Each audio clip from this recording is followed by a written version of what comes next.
Assalamualaikum warahmatullahi wabarakatuh. Alhamdulillah rabbil alamin. Salatu wassalamu ala asyrafil anbiya wal mursalin wa ala alihi wa sahbihi ajma'in, amma ba'd. Kita teruskan sebenarnya bab yang kelima dalam bacaan kitab At-Tibyan fi Adabi Hamalatil Quran. Siapa tulis kitab ni? Nak cek balik buku. Siapa tulis kitab ni? Siapa tulis kitab ni? Adalah orang tu. Imam Nawawi. Imam Nawawi. Alah-alah sebab sikit kan. Sikit senang nak panggil-panggil. Tanya-tanya soalan sikit. Yang kita baca makna karangan kitab ni tentang apa? Kalau kata tentang apa, setakat join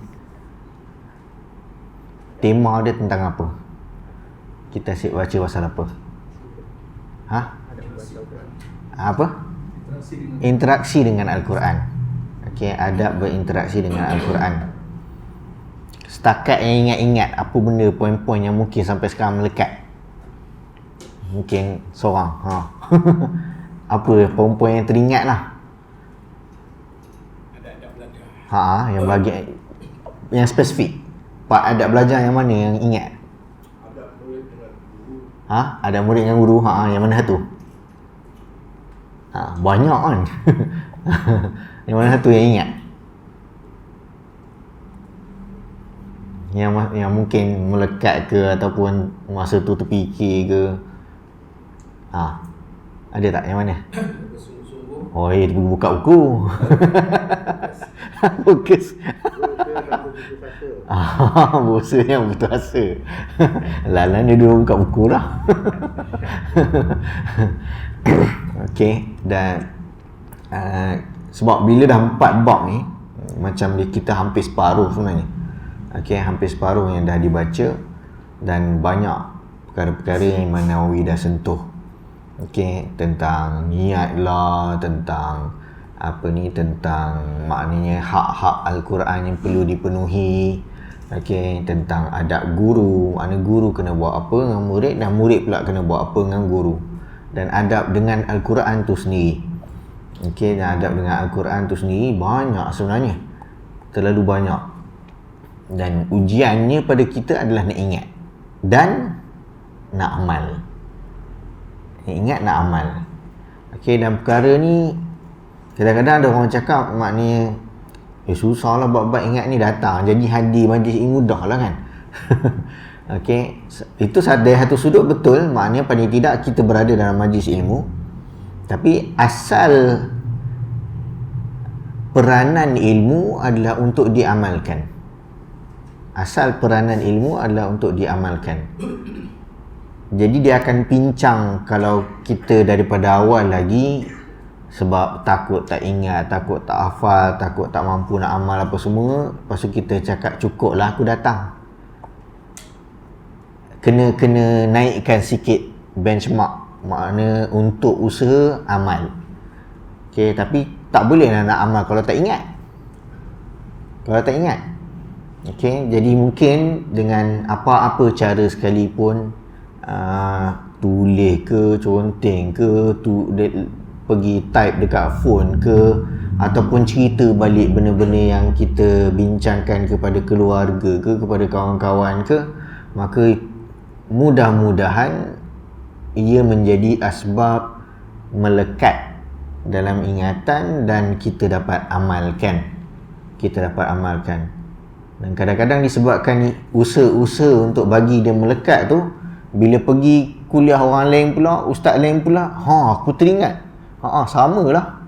Ustaz Mustafa ke sebut cerita pasal ni, ada kaitan. Okey, Ustaz Zahiruddin ke sebut pasal benda lain-lain pula, ada kaitan. Sebab hakikat ni dia tak akan berputar ke mana-mana selagi ia berpaksikan kepada asas yang utama, iaitu Quran dan Sunnah.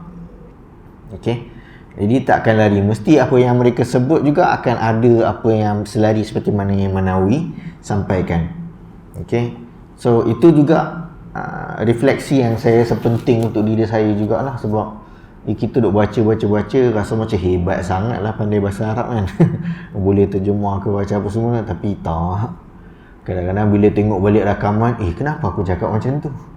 Antara benda yang saya maknanya sebesalah nak buat tapi kena buat juga, iaitu tengok balik.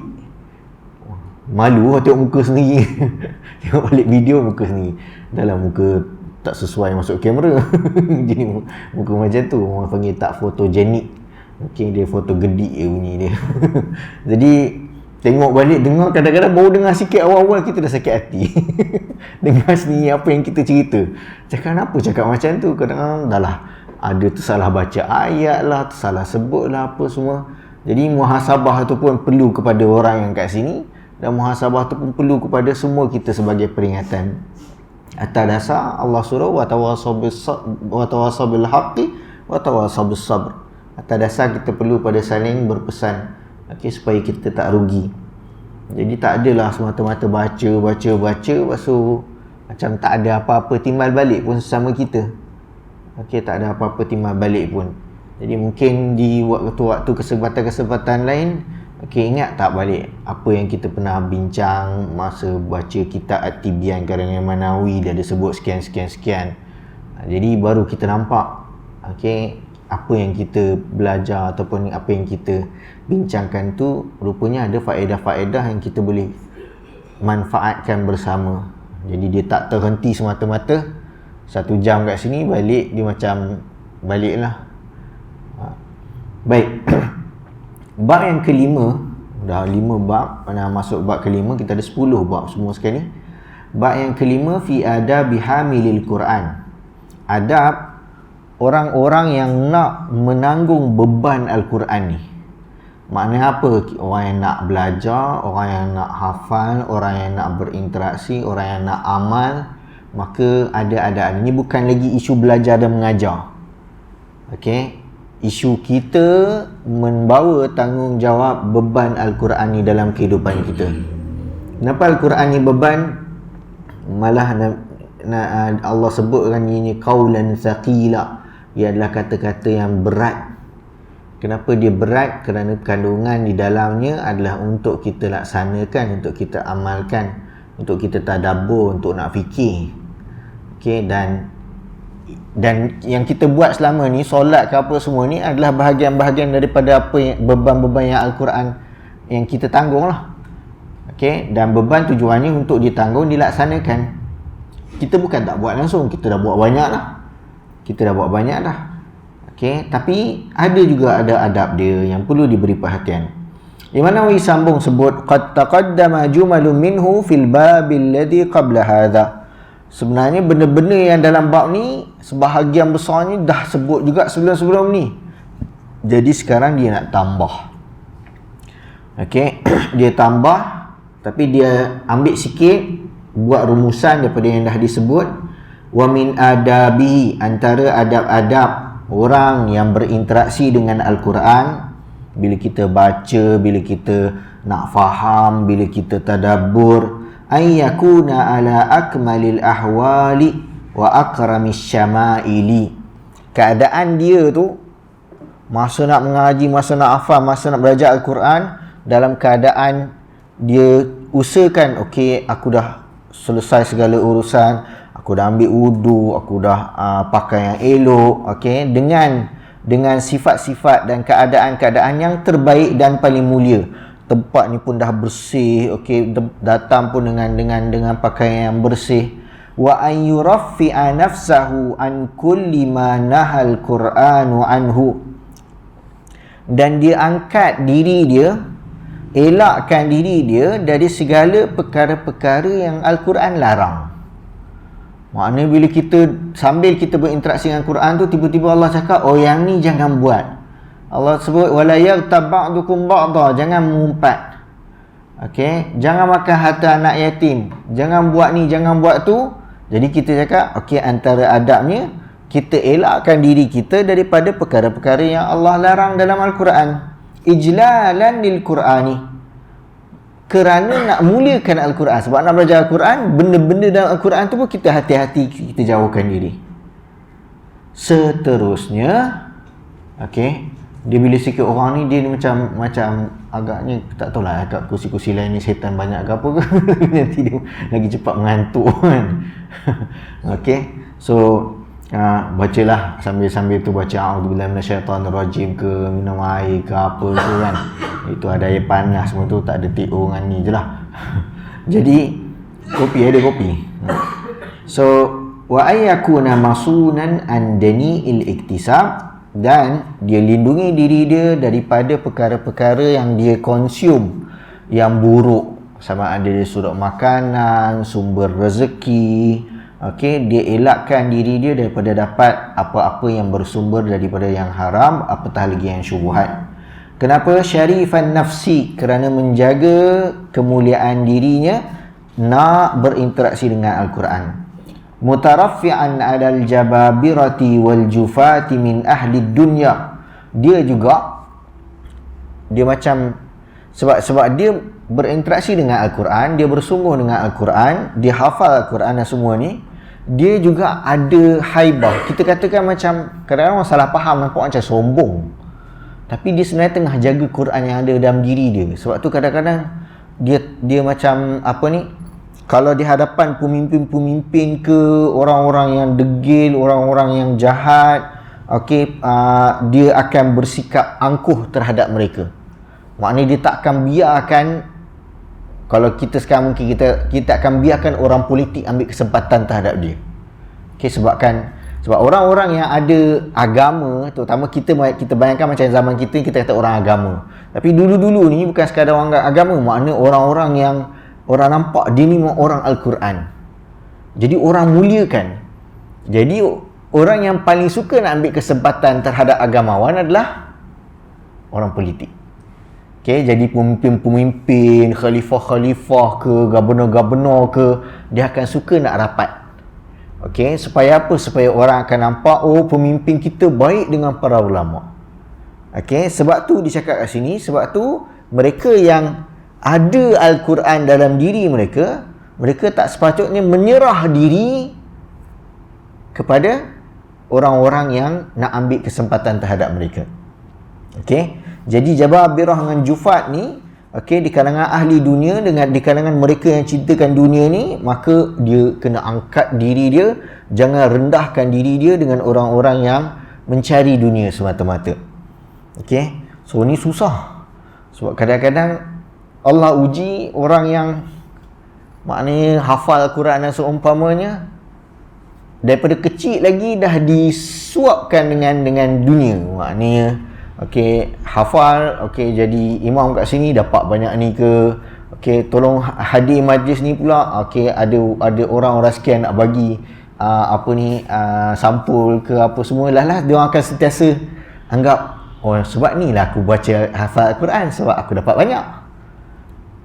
Jadi dia pergi pada ni. Jadi semakin dia besar, disebabkan kebiasaannya adalah diberikan, disuapkan lagi, apatah lagi kalau dia ada hubungan yang baik. Disebabkan suara dia sedap, disebabkan bacaan dia baik dan bagus.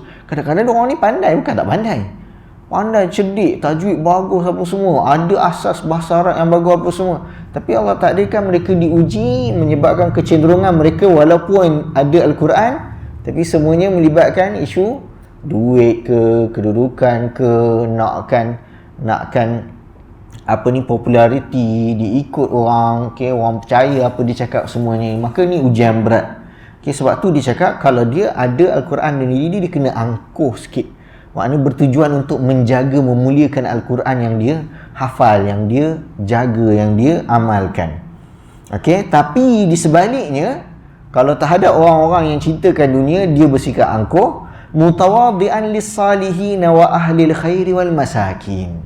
Tapi dengan orang-orang yang salih, dengan orang-orang yang baik, orang-orang yang banyak buat kebaikan, apatah lagi orang-orang miskin, dia sentiasa merendah diri dengan mereka.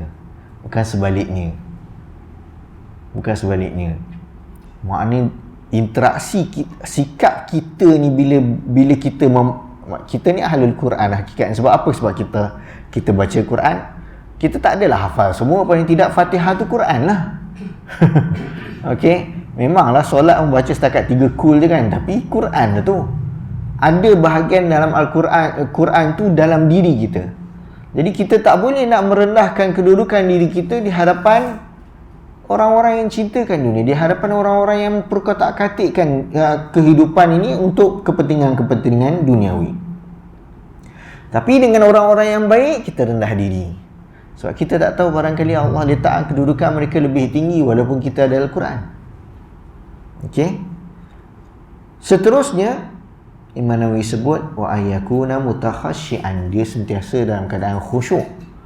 Okey, khusyuk kat sini fokus. Dia tahu apa yang dia nak buat. Za sakinatin wa waqar.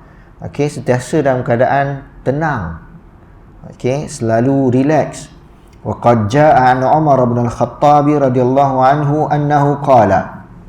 Pernah Umar bagi pesanan. Dia bagi tahu, ya ma'syaral qurra, wahai orang-orang yang hafal Quran, yang ada Al-Quran dalam dada mereka, ya ma'syaral qurra irfa'u ru'usakum. Okey, angkat kepala korang. Maknanya macam rasakan kemuliaan Al-Quran itu. Faqad wadaha lakumut tariq. Okey, sebab jalan dah ditunjukkan untuk kalian, sebab kalian yang hafal Al-Quran. Wastabiqul khairat, berlumbalah untuk lakukan kebaikan. Wala takunu iyalan 'alan nasi, dan jangan jadi macam patung, tunduk pada semua orang, cenderung kepada semua orang. Maknanya apa yang orang nak kita buat, dia buat. Orang nak kita suruh baca style macam tu, kita pun baca. Okey, nak bagi orang sonok. Alih-alih bila dia ngaji ke jadi imam tu, tujuan dia nak bagi orang seronok. Okey, kan biasa kan kalau kadang-kadang yang panggil-panggil imam ni pun gitu, tolong baca macam ni lah. Ikutlah imam tu nak baca tara macam mana pun, dia pun faham lah, orang memang orang suka kalau baca.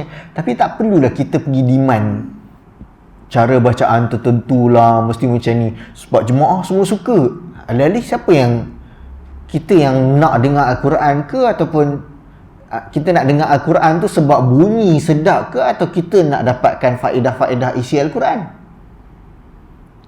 Jadi ke mana sebenarnya tujuan kita? Okey, dia halus sangat. Dia boleh jadi nampak macam okey sebab memang betul Nabi suruh bacalah Al-Quran dengan berlagu kan. Maknanya dengan sedap dan seumpamanya. Tapi bila kita demand, okey, baca style macam ni okey, nanti orang komplain. Nanti jadi kita punya tujuan untuk suruh imam tu baca adalah nak puaskan hati jemaah. Bukan tujuannya untuk semua orang nak fokus kepada bacaan dan dengar. Tak kisahlah macam mana bacaan tu sekalipun. So, dia sangat halus. Dia sangat halus dan perlukan kepada makna hikmah. Macam mana nak berinteraksi dengan jemaah dan bagaimana nak pastikan imam kita yang hafal Quran semua ni sampaikan dengan sebaiknya. Okey, dengan sebaiknya, dengan tujuan semua orang mendapat manfaat daripada bacaan Al-Quran tersebut. Okey, bukan fokusnya kerana nak sedap baca. Okey. So itu yang wala takunu iyalan 'alan nasi. Seterusnya Imam Nawawi kongsikan riwayat daripada Ibnu Mas'ud. Wa an Abdullah bin Mas'ud radhiyallahu anhu qala yanbaghi lihamilil Qur'ani ay yu'rafa bilailihi idzan nasu naimuna. Orang-orang yang ada Al-Quran dalam diri dia ni sepatutnya, maknanya orang boleh bezakan antara mereka dengan orang lain. Dia tak sepatutnya menyuruh macam rendah diri sangat kan, macam sampai orang pun tak perasan rupanya dia hafal Quran. Okey, konteks suasana dia macam ni. Contoh, mungkin ada yang hantar anak pergi sekolah tahfiz mana-mana. Okey, hafalan dia bagus. Hafalan dia bagus, dia faham dan seumpamanya. Lepas tu dia sambung belajar. Bila sambung belajar tak kisahlah masuk mana-mana, UIA ke, pergi mana-mana apa semua. Dan dia sambung, kebetulan dia tak dapat bidang agama pun. Okey, dia sambung engineering ke, dia sambung sains kemanusiaan ke, psikologi ke apa ke. Jadi bila dia belajar dalam bidang dia, okey, orang tak nampak yang dia ni bekas pelajar yang hafiz Al-Quran, hafal Al-Quran. Okay, sebab dia sentiasa merendah diri. Okay, kalau ada perbincangan ke tiba-tiba siapa tahu ada ayat yang pasal ni, dia diam je. Kena rendah diri je kak. Ataupun kalau ada program ke tak ada orang yang boleh jadi imam, dia pun diam je. Dia pun segan, dia dan dia gunakan alasan merendah diri. Okey, sedangkan ni kat sini bagi tahu orang yang membawa Al-Quran ni sepatutnya dikenali. Bila waktu malam semua orang tidur, orang tahu dia yang hafal Al-Quran. Sebab apa? Sebab dia akan bangkit di tengah malam dan solat. Wa binaharihi idzan nasu muftiruna. Waktu pagi orang tahu dia penghafal Al-Quran. Sebab apa? Sebab pagi dia berpuasa bila semua orang duk makan. Wa bihusni idzan nasu yafrahuna. Dan bila orang semua tengah leka, gembira apa semua, dia pula yang rasa sedih. Okey, sebab apa? Sebab dia tahu ini suasana yang bercanggah dengan apa yang Quran sebut. Maknanya kita sepatutnya terlalu leka. Jadi dia merasa sedih. Wa bibukaihi idzan nasu yadhakuna. Bila semua orang maknanya terlampau sampai bergelak ketawa, dia pula menangis. Sebab benda-benda yang Allah sebut. Allah sebut tentang apa ni? Maknanya orang-orang yang beriman pada Allah dan akhirat ni, dia akan lagi banyak menangis berbanding ketawa. Okey, wa bisamti idzan nasu yakhuduna. Dan dia diam bila semua orang kecoh. Dan orang tahu ini orang Al-Quran kerana dia tidak tunduk kepada apa orang panggil ni, maknanya mainstream. Mainstream semua cerita pasal benda ni, dia tahan diri dia. Mainstream semua cakap isu ni betul, dia ni salah, ni apa semua kan, kecoh pasal apa-apa isu ke apa semua, dia jaga mulut dia. Dia tak buat semata-mata ikut apa semua orang buat. Dia akan jaga dan berhati-hati dan tengok. Okey. Dan jadi kalau semua orang tengah kecoh, dia akan diam. Dia akan perhati, dia akan cek. Wa bi khusyu'ihi idzan nasu yakhtaluna. Dan kita akan nampak apa ni, mereka akan dalam keadaan tunduk khusyuk bila semua orang dalam keadaan ikhtala yakhtaluna, macam dalam keadaan khayal ataupun dalam keadaan, dia terjemah apa kat situ? Yang last kali? Berbangga, sombong, mukhtalan fakhur. Okey. So bila orang duk sombong-sombong, dia rendah diri. Semua orang rasa bangga sebab kita buat benda ni, okay, dia merendah diri. Point dia, Ibnu Mas'ud bagi gambaran kepada kita, mereka akan sentiasa berusaha untuk beramal dengan Al-Quran, di mana keadaan ramainya orang tak akan ikut Al-Quran. Okey. Sebab tu bila Allah selalu highlight bab-bab ramai ni, selalu problem kan.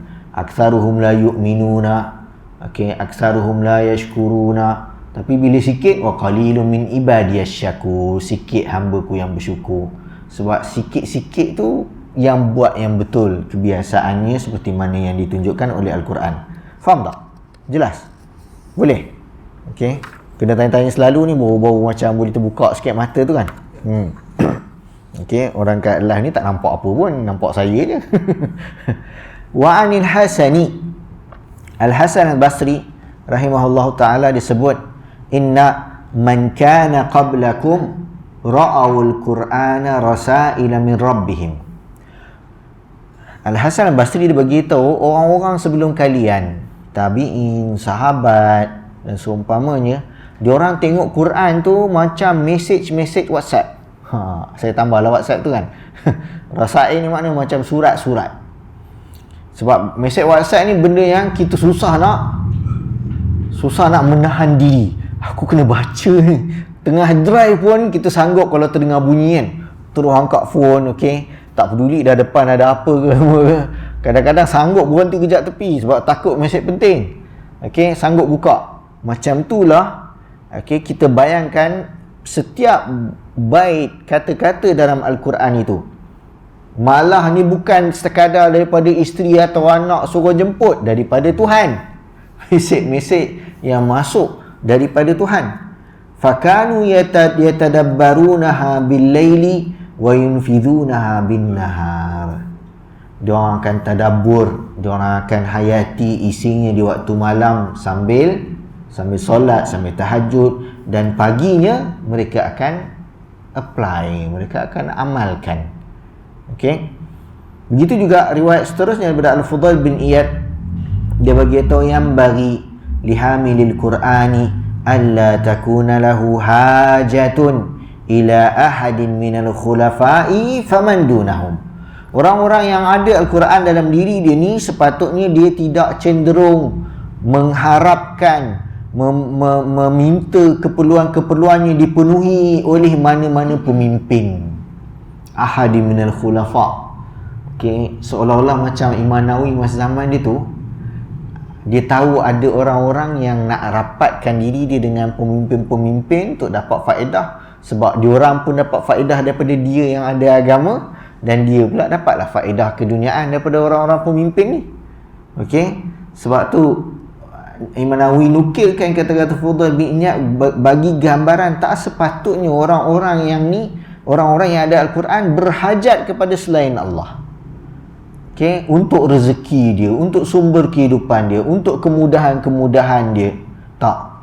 Dia minta kepada Allah. Dia yakin dengan Al-Quran yang ada dalam diri dia, yang dia hafal. Okay. Apatah lagi famandunahum, apatah lagi orang-orang yang bukan sampai level pemimpin.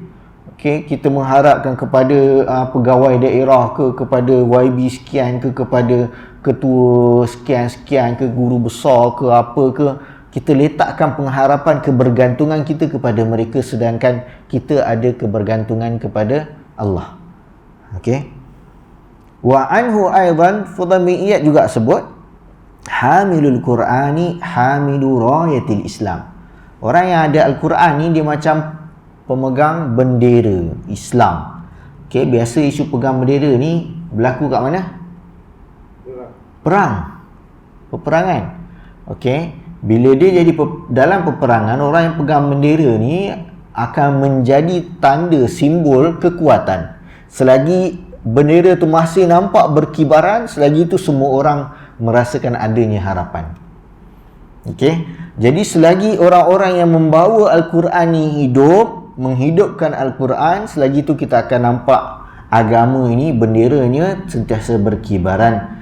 La yanbaghi ayyalhu wa ma'aman yalhu. Jadi tak sepatutnya kalau tengah pegang bendera ni, orang lain duk main-main, dia pun ikut main-main juga. Okey. Wala yashu ma'aman yashu. Dia juga tak sepatutnya sampai lupa, sampai terleka macam orang-orang yang lain juga. Wala yalhu ma'aman yalhu. Dia tak sepatutnya lalai, leka, lara dengan orang-orang yang lara. Ta'ziman lihaqqil Quran. Kerana mengagungkan hak apa? Al-Quran. Hak Al-Quran. Okey. Seterusnya faslun fit tahdhiri min ittikhadil Qur'ani ma'ishatan wa fi hukmi ahdil ujrati ala ta'limihi. Okey, isu ni banyak kali dibincangkan dan ulama-ulama sentiasa makna nukilkan dan sebut isu, okey, isu kita boleh kata amaran ataupun peringatan daripada menjadikan Al-Quran sebagai sumber rezeki. Jadikan Al-Quran itu sebagai sumber rezeki. Dan perbincangan tentang hukum mengambil upah mengajar Al-Quran. Okey. So isu-isu jadikan dia sebagai sumber satu, isu ambil upah mengajar Al-Quran satu. Okey, so dia akan sebutkan detail dia. Wa min ahammi ma yu'maru bihi, antara perkara yang diberikan peringatan mengenainya, an yahdhara kullal hadari min ittikhadil Qur'ani ma'ishatan yatakassabu biha. Antara perkara-perkara yang sangat penting diberikan perhatian supaya berjaga-jaga, sangat berjaga-jaga daripada menjadikan Al-Quran tu maknanya bacaannya, pengajiannya, butiran-butirannya dijadikan sumber rezeki. Makna apa? Apa saja yang kita buat tu tak ada benda lain, semuanya berkaitan dengan Quran dan semuanya memang kita niatkan untuk dapat rezeki. Dia beza dengan, nanti kita akan nampak sebenarnya dia beza dengan kita jadikan servis. Okey, servis kita tu mendapat upah, tapi tetap apa yang kita ajar tujuannya adalah Al-Quran itu disampaikan pada masyarakat. Jadi yang dibayar tu adalah usaha dia mengkaji, usaha dia datang naik kenderaan, usaha dia penuhi masa tersebut dengan cara-cara penyampaian dan seumpamanya. Okey, tak ada ustaz ni yang tiba-tiba je pandai bercakap depan semua orang. Saya rasa kalau cuba cari YouTube tu, cari nama saya yang 10 tahun lepas ke 15 tahun lepas, nyampah tengok. sebab tak pandai bercakap. Okey, tak pandai bercakap. Ada je kadang-kadang ada ustaz-ustaz lain tu, tolong Syarif ganti pergi, lepas tu tak ada orang panggil dah. Sebab dia orang pun, saya pun masa bila dulu-dulu awal-awal tu rasa macam datang, tiba-tiba kenapa aku tak tahu aku nak cakap ni. Okey, masa kayu YA macam okey je kan. So sebab tak ada orang yang hampir maknanya kebiasaannya semuanya perlukan latihan, perlukan masa. Okey, untuk mengajar. Jadi usaha dia untuk mampu mengajar tersebut juga mempunyai nilai untuk dibayar. Okey, usaha dia untuk mampu untuk mengajar juga mempunyai nilai untuk dibayar. Okey, dia macam kes orang yang konon buat design okey, logo company ke apa ke, logo dia kecil je.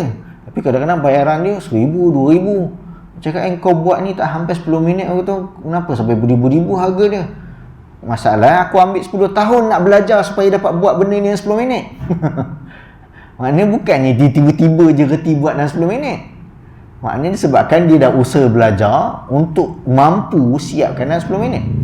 Dan macam tu jugalah kita katakan sebab majoritinya guru-guru ke orang yang mengajar ni, mereka juga melalui proses melatih diri mereka untuk mampu cakap kat depan, mengajar, menyusun poin-poin yang dibincangkan dan seumpamanya.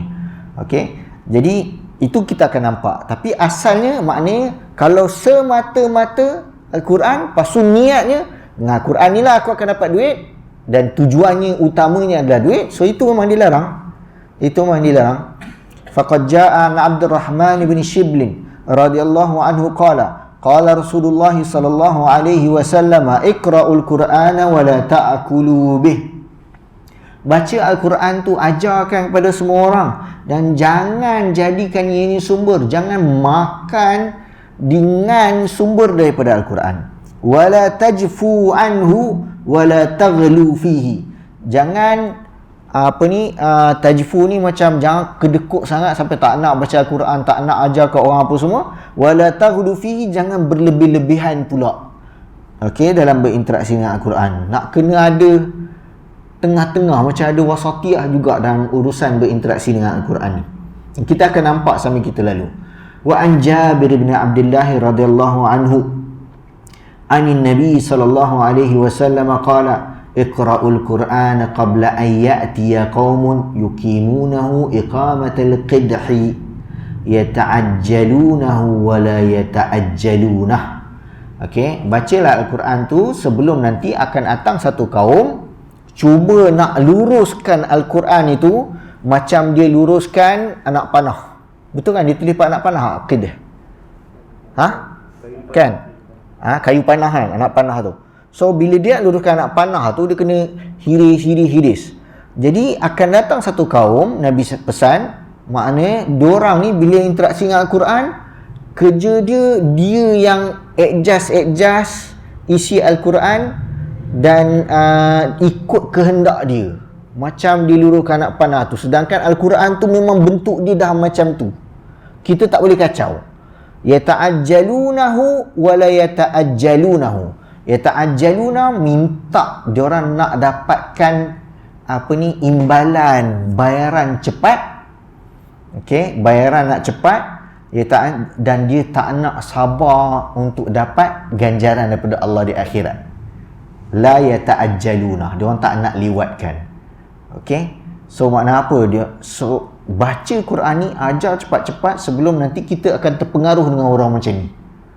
Okay, menganggap apa yang datang dalam Al-Quran tu sebenarnya untuk dapatkan ganjaran, dapatkan kelebihan, dapatkan kedudukan dan seumpamanya.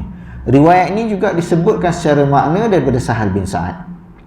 Okey, dan kat sini dia beritahu maksudnya ta'ajjaluna ajrahu, nak minta cepat bayarannya, ganjarannya, sama ada imma bimalin dengan harta atau wang atau duit, wa imma bisum'atin wa nahwiha, ataupun dengan populariti. Okey, dia dengar, orang jadi dengar apa dia cakap, apa dia buat. So itu semua ta'ajjul, maknanya untuk dapat cepat di dunia ni kebaikan, kelebihan-kelebihan tersebut. Okey. Wa an Fudail bin Amr rahimahullahu taala qala, Fudail bin Amr dicerita, dakhala rajulani min ashabin Nabi sallallahu alaihi wasallam masjidan. Okey, dua sahabat Nabi masuk ke satu masjid. Saya ulang, dua sahabat Nabi masuk ke satu masjid dan ikut berjemaah dengan seorang imam. Okey, falamma sallama al-imamu, bila imam dah bagi salam, qama rajulun, tiba-tiba ada seorang lelaki bangkit. Okey, bayangkan tadi habis solat, tiba-tiba ada yang bangkit pergi depan. Oh, ni adalah ni. Jadi kalau kita sekarang ni boleh jadi nak bagi apa? Bagi taklim ke apa kan? So yang ni dia buat apa tau? Dia bangkit, lepas tu fatala ayati minal Quran. Tiba-tiba dia mengaji. Dia bangkit, lepas tu dia mengaji. Dia membaca Bismillahirrahmanirrahim, lepas tu baca lah Yasin ke apa ke. Thumma sa'ala, lepas baca Al-Quran tu, lepas tu dia minta. Dia minta apa? Apa? Minta duit. Faqala ahaduhuma, jadi dua sahabat ni, seorang pergi cakap, inna lillahi wa inna ilaihi raji'un. Okey, kita ni kita panggil istirja. Lafaz istirja. Okey, maknanya bila ada musibah apa-apa sebut inna lillahi wa inna ilaihi raji'un. Idza asabathu musibatun qalu inna lillahi wa inna ilaihi raji'un. So seorang sahabat ni cakap, dia baca istirja ni, lepas tu dia bagi tahu, aku dengar sami'tu Rasulullah sallallahu alaihi wasallam yaqulu, aku dengar Nabi SAW menyebutkan, sayaji'u qaumun yas'aluna bil Quran. Okey, nanti akan ada kaum, akan ada orang-orang yang meminta-minta bayaran hasil bacaan Al-Quran. Ni isunya minta tau, minta. Okey, maknanya dijadikan Quran itu sebagai tujuan untuk dapat duit. Okey, so faman, dan dia beritahu, Nabi cakap faman sa'ala bil Qur'ani, siapa yang minta bayaran, minta sumbangan dengan tujuan dengan tujuan dengan bacaan Al-Quran dia, fala tu'tuhu, jangan bagi. Okey, jangan bagi. Kita dah sebut yang tadi kes asalnya, maknanya kalau orang tu maknanya tujuan dia nak mengajar, tapi kita katakan sebab yang kita bayar adalah servis, so itu cerita lain. Okay, itu yang kita dah sebut tadi. Tapi kita katakan ni orang-orang yang memang tujuan fokus utamanya jelas, semata-mata nak duit. Okay, semata-mata nakkan kekayaan dengan Al-Quran. Dengan Al-Quran. Jadi Nabi sahabat ni bagi tahu, Nabi cakap jangan bagi. Okay, walaupun riwayat ni Manawi seru wa hadal isnadu munqati'un fa inna Fudail bin Amr lam yasma'is sahabata. Okay, walaupun sanad ni terputus sebab Fudail sebenarnya tak dengar direct daripada sahabat, tetapi mesej yang sama mendukung apa yang dah disebutkan daripada awal. Wa amma, sekarang ni hukum mengambil upah. Ambil upah mengajar Al-Quran. Wa amma akhdul ujrati ala ta'limil Qur'ani faqad ikhtalafa al-ulama'u fihi. Minta upah, mengambil upah mengajar Al-Quran, hukumnya diperselisihi oleh para ulama'. Okey, diperselisihi oleh para ulama', mana ada perbezaan pendapat. Fahaka al-imamu Abu Sulaiman al-Khattabi man'a akhdhil ujrati alaihi an jama'atin al-jama'atil ulama minhum az-Zuhri wa Abu Hanifah. Jadi Al-Khattabi dia nukilkan larangan, hukum larangan ambil upah daripada siapa yang menyebutkan hukum tersebut dilarang, Sebahagian ulama antaranya Az-Zuhri dengan Abu Hanifah, diorang cakap tak boleh. Wa an jama'atin, adapun sebahagian lagi, annahu yajuzu ila idza lam yashrit atau lam yashruthu. Boleh kalau dia tak syaratkan daripada awal. Boleh kalau dia tak syaratkan pada awal, bacaan Al-Quran ini perlu dibayar upah. Okey, ataupun ajar Al-Quran ni perlu dibayar upah. Wa huwa qaulul Hasanil Basri wa Sya'bi wa Ibn Sirin. Dan ni pandangan Al-Hasan Basri, Sya'bi dan Ibn Sirin. Seterusnya, wa zahaba Ata'un. Dah start ada pembicaraan fiqh-fiqh sikit-sikit lah. Imam Nawawi juga sentuh juga dalam isu dalam kitab dia. Okey, Ata', Imam Malik, Imam Syafi'i dan lain-lain mengatakan boleh nak mengambil upah idza syaratahu, walaupun daripada awal dia dah syaratkan. So Imam Syafi'i cakap boleh, ni yang kita pegang.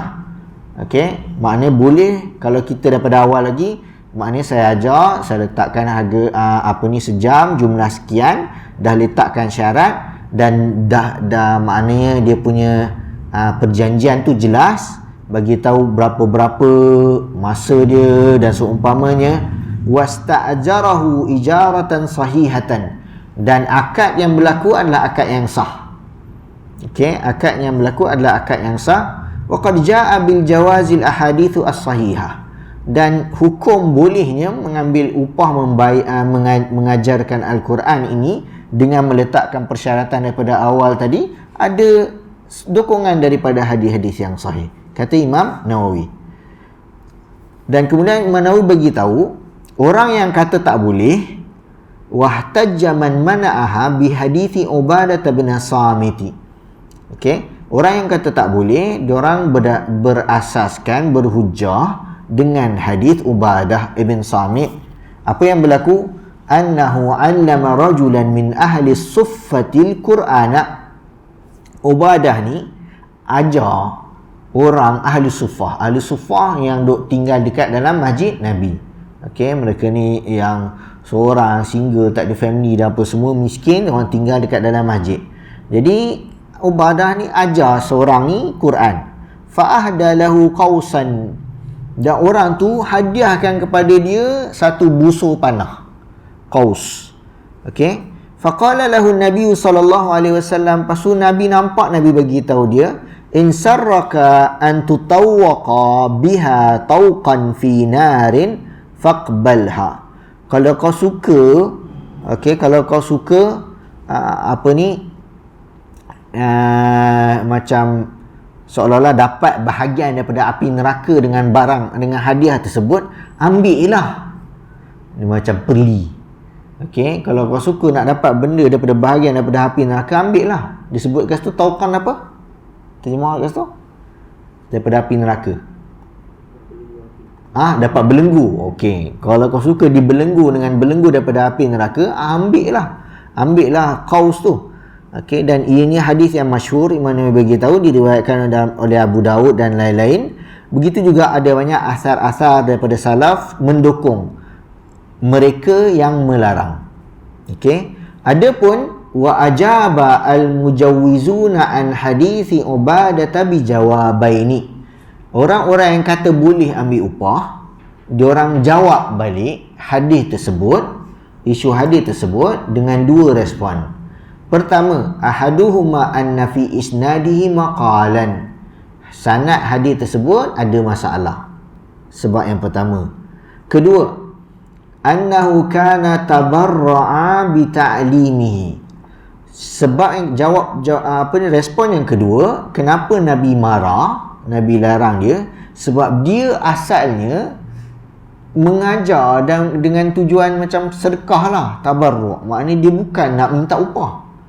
Okey, dia bukan asalnya minta. Falam yastahiqqa syai'an uhdiya ilaihi ala sabilil 'iwadi.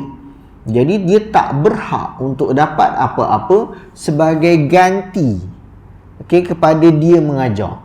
Maknanya seolah-olah macam bayaran lah. Seorang macam bayaran walaupun namanya hadiah. Okey, falam yajuz lahul akh. Jadi dia tak boleh ambil sebab asalnya dia bukan mensyaratkan upah. Okey, bi khilafi man yaqidu ma'ahu ijaratan qabla at-ta'lim. Jadi beza dengan orang yang dah tetapkan akad daripada awal, okey, ni adalah saya mengajar dan upahnya sekian-sekian. Setuju? Setuju. Okey. Bolehlah bayar, tak ada masalah. Wallahu a'lam. Wallahu a'lam. Setakat habis itu ada apa nak tanya ke? Ni kalau sambung lagi ni takut jadi syuhada pula ke? Ada apa nak tanya? Kadang kalau dia mengajar Quran kan. Tapi bila orang tu tanya berapa upah, cikgu tu kata dia tak letak harga, dia terpulang kepada yang murid tu kata. Yang tu ada butiran-butiran yang perlu cek balik. Saya tak berani nak jawab sekarang. Okey, makna kalau dia macam kadang-kadang ada sebahagian guru-guru macam walaupun dia dah cakap okey, dia faham ni memang ada upah. Kadang-kadang kita pun sama kita sekarang ni biasanya logiknya semua orang faham akan dapat upah. Isunya tak tetapkan jumlah. Okey, jadi saya nampak macam ada sebahagian pembincangan cakap macam dia anggap macam ada syubhat sikit. Okey, sebab tak jelas. Okey, sepatutnya maknanya macam daripada awal dah sebut okey, okey untuk sejam boleh sekian. Okey, kalau setuju, so daripada awal lagi dah settle. Okey, dan kalau nak tambah ke apa semua tu, itu ihsan lah kita kata. Okey, tapi asalnya patut dah ada ketetapan. Jadi jelas. Okey, tapi kalau tak ada, Allahu'alam, maknanya saya tak pasti dengan tepat macam mana bincang ulama tentang perkara tersebut. Okey, boleh jadi ada kat sini. Kalau saya jumpa nanti, saya akan bincangkan lagi 2 minggu lagi. Lagi ada lagi nak tanya? Ya. Tak salah lah kalau sekarang ustaz-ustaz Selebriti. yang meletakkan harga sekian-sekian tu. Maksudnya dah ada semingguan kan? Betul. Tak kisahlah selebriti. Saya pun tak selebriti. Oh tak. Tak. Jadi kira kalau daripada asal lagi, maknanya dah dia tak persyaratan, dan kita ambil macam mana Imam Syafi'i sebut lah. Okay, so Imam Syafi'i memang berpegang, maknanya tak ada masalah untuk untuk meletakkan syarat daripada awal dan kemudian dah dipersetujui. Jadi akad tu akad yang sahih, akad yang sah. Okey, lagi cukup itu tak ada. Maknanya selagi dipersetujui, maknanya kadang-kadang betul ada sebahagian tu diletakkan dengan harga yang mahal, tapi masalahnya kalau dah dua-dua pihak setuju, okey, kadang-kadang mahal ni bukan semata-mata isu dia selebriti tu, sebab kalau di luar ada nilai, sebab nilai dia antara ni nilai untuk promosi tu. Jadi menyebabkan yang datang lagi ramai, jadi tabung orang pun penuh. Jadi seolah-olah macam tu lah, dan semua tu kalau dalam corporate perkara yang biasa lah. Okey, jadi kalau figure dia lebih kuat menarik orang, maka bayaran dia akan lebih mahal. Dia kalau muka tak kenal macam ni dia 50 sen lah. Okey. Adakah perbezaan antara mengajar Quran dengan mengajar Selain makna syarah ke, tadabbur ke, tafsir ke apa ke, sefaham saya ia merangkumi, sebab semua lain tu takkan lari daripada Al-Quran. Okey, tapi Allahu'alam, kalau ada yang meletakkan perbezaan-perbezaan dalam keadaan tentu, nampak ada juga kes-kes yang agak beza sikit.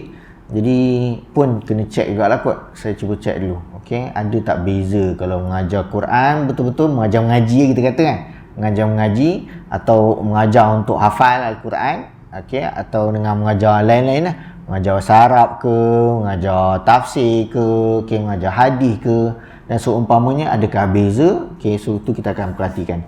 Saya rasa cukup setakat tu dahulu. Okey, dan kita doakan agar Allah kurniakan kepada kita kemampuan, kekuatan untuk terus berusaha menjaga interaksi kita, kualiti interaksi lah dengan Al-Quran. Allah terima segala amalan kita. Aku qauli hadza wa astaghfirullahaladzim li wa lakum. Subhanakallahumma wa bihamdika asyhadu an la ilaha illa anta astaghfiruka wa atubu ilaik. Assalamualaikum warahmatullahi wabarakatuh.